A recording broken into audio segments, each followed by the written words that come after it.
Piecewise. Okay, piecewise functions are functions that are in pieces.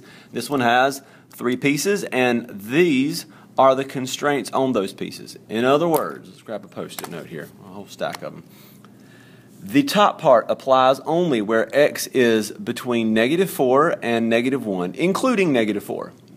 The second part only applies, and the second part is linear, between -1 and 2, including -1. The third part, the square root part, applies only between 2 and 4, inclusive of both. We're going to evaluate each of these. When we evaluate it, first we have to figure out which piece we're dealing with. -3. Don't look over here. F of -3. Well, x is -3. Well, x is -3. Well, not here. Not here. It's here. -3 is between -4 and -1. So we're going to use this formula right here.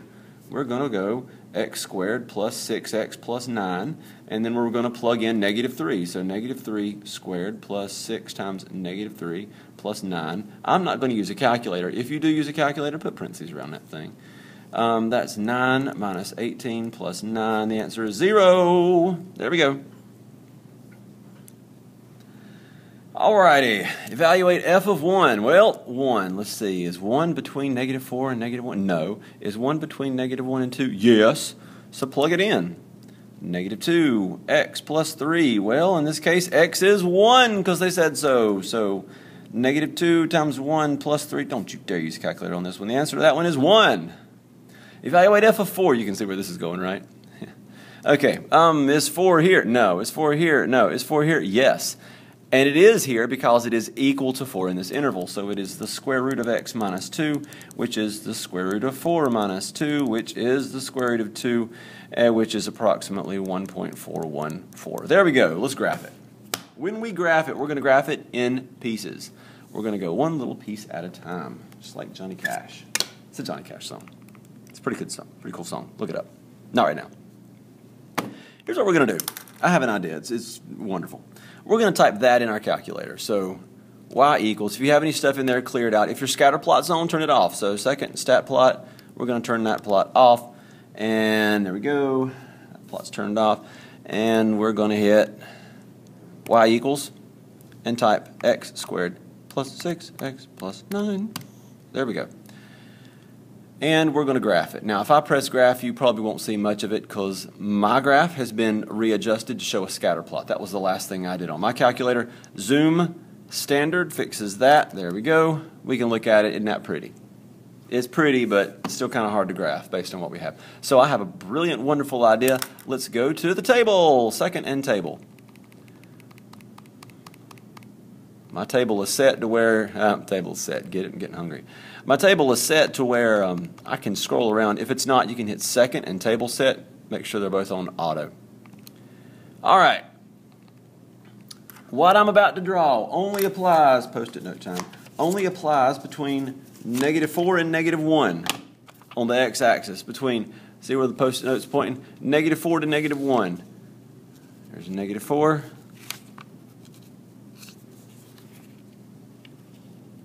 There's -1. Okay? -1, -2, -3, -4. Right there.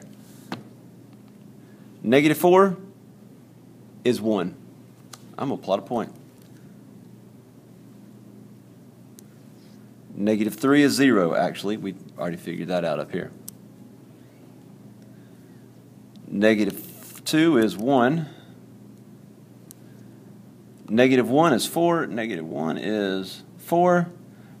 I'm going to put an open circle on that one because it actually doesn't equal -1. And this one is indeed a parabola that goes up and it looks like this. See?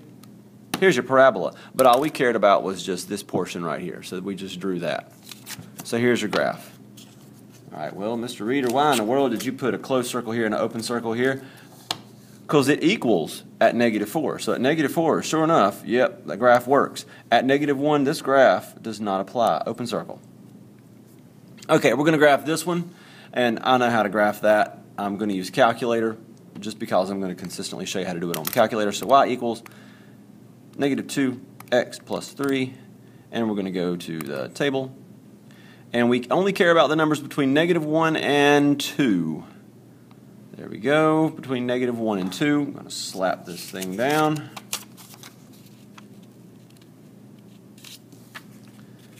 -1 to 2. -1 is at 5, and it does equal at -1, so close circle. And then it goes down to 3, goes down to 1, and it does not equal at 2, -1. So that's the open circle. So this one is a straight line. You know how to draw a straight line, I hope.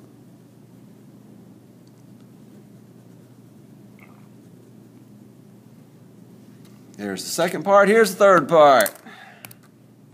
Square root of x minus 2. We're going to press graph so we can kind of get a look at it.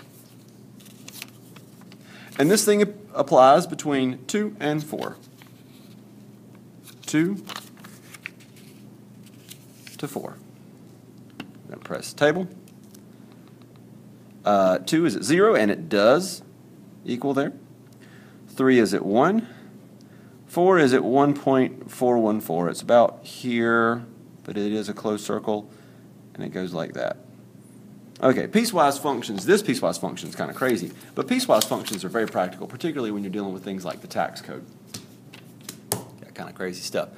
Okay, what is the range for step 1? What in the world? What's step 1? Step 1 is this part, and range is the y values. So what are the y values that are covered by this part here? I'm only looking at this part right here. Okay? And the range is the y values. So as I move this ruler up for the range, we're going to ignore all the stuff over here. I only care about step 1, the first part, the leftmost piece. Say when I hit the graph. I hope you didn't just say when, because again, we're ignoring step 2 and step 3. Boom.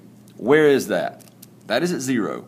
So it goes from 0 to right there. From 0 to 4. Okay, let's go back and hit this again. When it hit this, it does equal, because that was a solid circle. Up here at 4, it was an open circle, so it does not equal. There we go. What is the domain for the entire function? Let's do it. Domain is the x value. So we're going to look at all 3 pieces. So nothing, boom, it hits right there at -4. And it does touch at -4. And it keeps going, it keeps going, it keeps going, it keeps going. And right here, it stops this part, but it starts that one.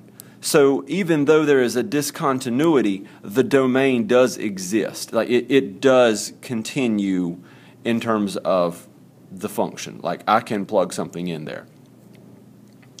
And it keeps going, and it keeps going, and it keeps going, and it stops at 4. And actually, we could have told this from the equation. The domain for the entire function is from -4 to 4, because this thing goes from -4 to 4, and there are no gaps in it. Now, there are gaps in the graph, but as we move from one to the other, if it's not equal on one, it's equal on the other. So we never left out a number. And there were no crazy equations that would cause something to not exist.